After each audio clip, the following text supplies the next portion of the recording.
महीना परिश्रम एवं संघर्ष का, भाग्य से लाभ प्राप्ति का। किसी भी प्रकार का संकट ना होते हुए जो विजय प्राप्त होता है उसे केवल सफलता कहते हैं। और कई संकटों का सामना करने के बाद विजय मिलता है, वह इतिहास रचता है। मकर राशि का मार्गक्रमण 7.5 के अंतिम चरण से शुरू है। राशि स्वामी शनिदेव आपके धन स्थान में विराजमान है, जो आपको सहयोग करने वाले हैं। नमस्कार, मैं एस्ट्रो गुरुमा डॉक्टर ज्योति जोशी आप सभी ज्योतिष प्रेमियों का हार्दिक स्वागत करती हूँ। हम अगस्त 2023 महीने के राशि भविष्य को समझ रहे हैं। उसमें आज हम मकर राशि के जातकों के लिए यह महीना कैसा रहेगा, इस पर विस्तार से वार्तालाप करेंगे। विभिन्न दृष्टिकोण से इस महीने के ग्रह स्थिति का हम शास्त्रोक्त विश्लेषण करने वाले हैं। साथ ही वीडियो के अंत में मैं आपको इस महीने करने वाले विशेष उपाय बताने वाली हूँ, इसीलिए वीडियो को अंत तक देखें।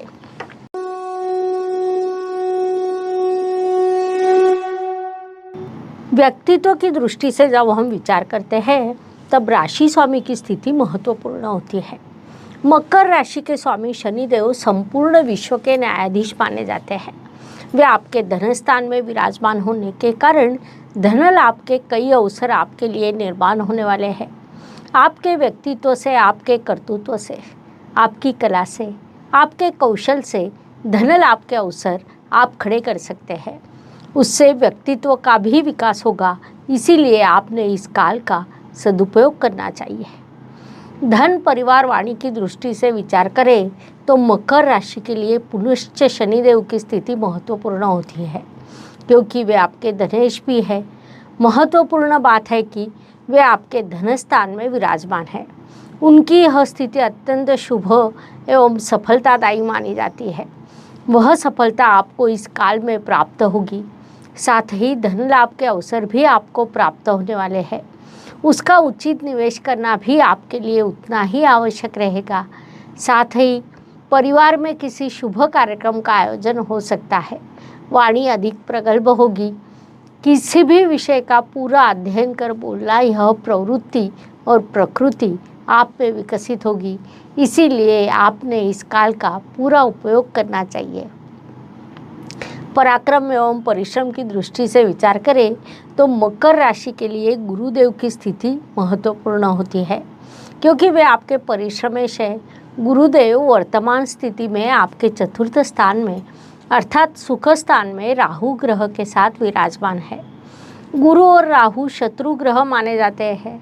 यहाँ एक अंतर्विरोध निर्माण होता है, क्योंकि परिश्रम का कारक ग्रह सुख स्थान में जाकर विश्राम करे तो परिश्रम कम होते हैं। परिश्रम कम होने पर सफलता भी कम होती है। यह बात आपके साथ हो सकती है, उसे आपने विशेष रूप से ध्यान में लेना चाहिए। वास्तु, वाहन, भूमि, सुख शांति की दृष्टि से विचार करें तो मकर जातकों के लिए यह महीना लाभकारी कहा नहीं जा सकता, क्योंकि इस महीने आपके लिए वास्तु वाहन के शुभ योग निर्माण नहीं होंगे। लेकिन महीने के अंतिम सप्ताह में आपको अचानक ऐसी वास्तु मिल सकती है जिसकी आपने कल्पना की हो। गत कई दिनों से जो जातक अच्छी वास्तु की खोज में थे, उनकी खोज इस महीने के अंतिम सप्ताह में समाप्त होगी। इसीलिए आपने उस दृष्टि से अधिक प्रयास करना चाहिए। घर की सुख शांति कहीं खो जाएगी। आपको इच्छा शक्ति के बल पर उसे बनाया रखना पड़ेगा, क्योंकि आपके चतुर्थ स्थान में राहु ग्रह विराजमान है और उस पर शनिदेव की दृष्टि भी है, जिस कारण घर की सुख शांति विचलित हो सकती है। ऐसे समय पर आप उसे अपनी इच्छा शक्ति के बल पर बनाए रखें, ऐसी सलाह आपको दी जाती है। शिक्षा, संतति, प्रणय की दृष्टि से विचार करें तो मकर राशि के लिए यह महीना थोड़ा परेशानी का कहा जा सकता है, क्योंकि इस काल में शिक्षा के दृष्टि से आपके लिए बाधाएं निर्माण हो सकती है। आपके पंचम शुक्रदेव अष्टम स्थान में विराजमान है। विशेष बात है कि 7 अगस्त को वे वक्री होकर पुनश्च सप्तम स्थान में प्रवेश करेंगे।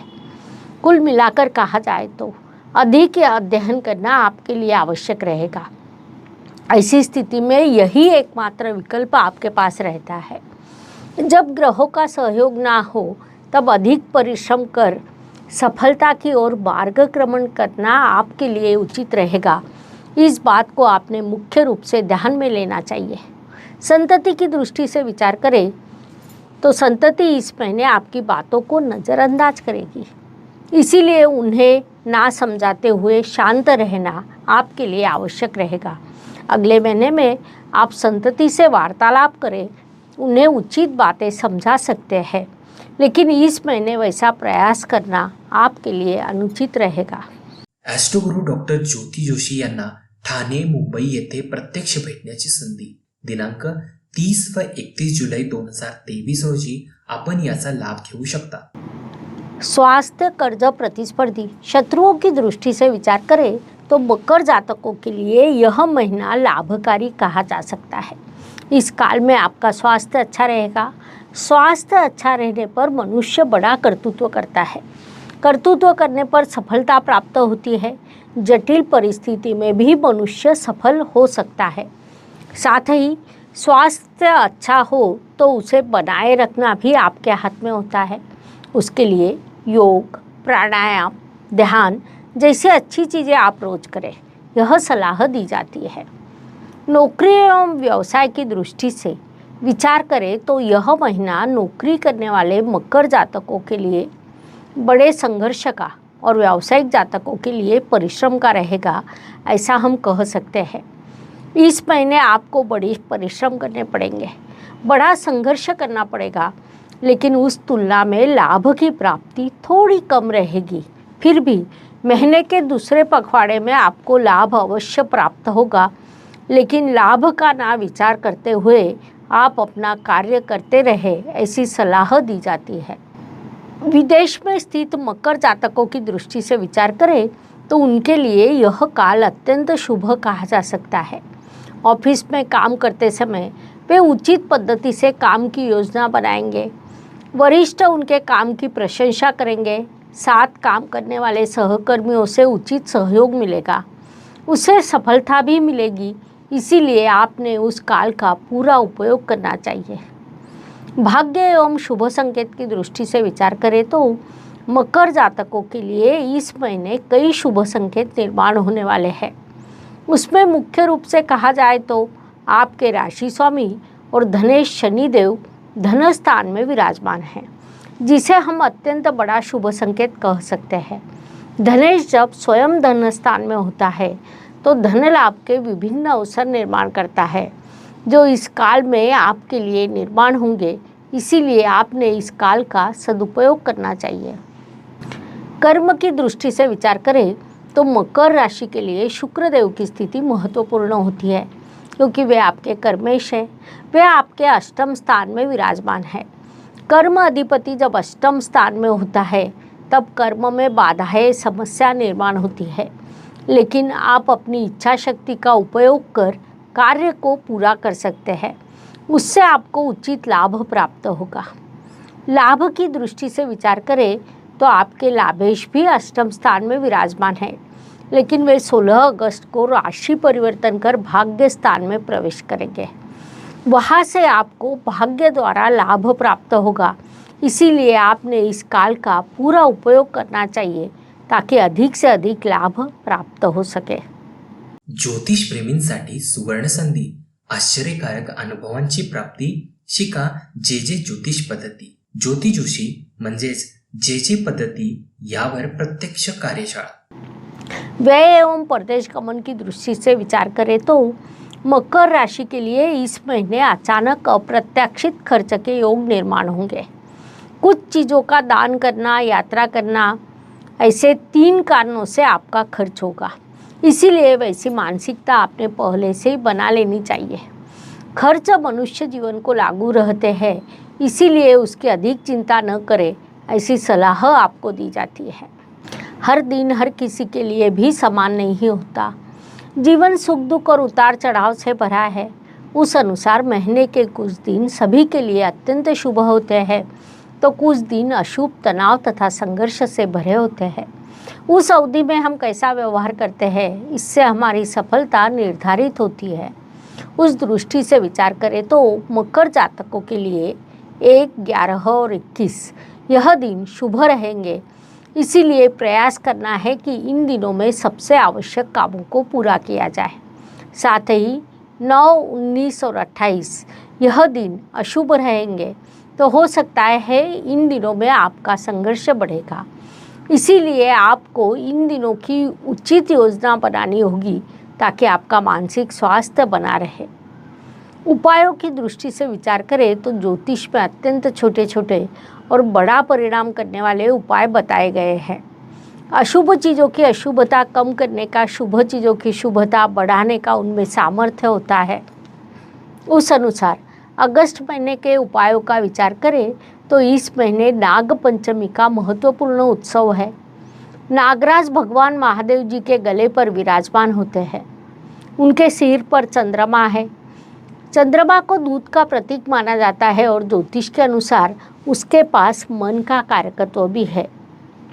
पृथ्वी जब प्रलय की ओर जाती है तो उसे संतुलित करने का सामर्थ्य नागराज के पास है, जिस कारण इस काल में यदि आप भगवान महादेव जी के मंत्रों का जाप करते हैं तो उसका वैयक्तिक के साथ साथ सामूहिक प्रभाव प्राप्त हो सकता है। उस अनुसार हर राशि के लिए एक विशेष मंत्र देने वाली हूँ। उसका आपने प्रतिदिन 11 बार पठन करना है। उसमें मकर जातकों की दृष्टि से विचार करें तो ओम नागाय नमः यह मंत्र आपको सूचित किया जाता है, जिसके आपको अत्यंत शुभ परिणाम प्राप्त होंगे। इस प्रकार अगस्त 2023 यह महीना मकर जातकों के लिए कैसा रहेगा, यह समझाने के लिए इतनी जानकारी पर्याप्त है। आज हम यही रुकते हैं। अगले भाग में हम अगली राशि के लिए यह महीना कैसा रहेगा यह समझने के लिए पुनश्च मिलेंगे। यह वीडियो अगर आपको अच्छा लगा हो तो उसे लाइक एवं सब्सक्राइब करें। कमेंट बॉक्स में जय ज्योतिष लिखना ना भूलें। साथ ही आपको यदि हमसे संपर्क करना हो तो व्हाट्सएप पर मैसेज करें। कृपया कोई भी फ़ोन ना करें, आपका कॉल हम उठा नहीं सकते।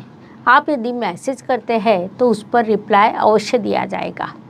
एक और महत्वपूर्ण बात मैं आपको बताना चाहती हूँ कि मैं 30 और 31 जुलाई को ठाणे में हूँ। जो प्रत्यक्ष मिलकर मार्गदर्शन प्राप्त करना चाहते हैं उन्होंने पहले शुल्क का भुगतान कर नाम दर्ज करवाना है। उसके बाद मिलने का समय और स्थान आपको बताया जाएगा। उसकी डिटेल्स नीचे डिस्क्रिप्शन बॉक्स में दी है। धन्यवाद। शुभम भवतु। जय ज्योतिष। ज्योतिष का अध्ययन तथा शास्त्र की शास्त्रीय तरीके से पढ़ाई करने के लिए मेरी 2 किताबें प्रकाशित हो चुकी है, उनका अवश्य लाभ लीजिए। Please like, share and subscribe the channel. और हाँ, बेल आइकॉन दबाना ना भूलें। धन्यवाद।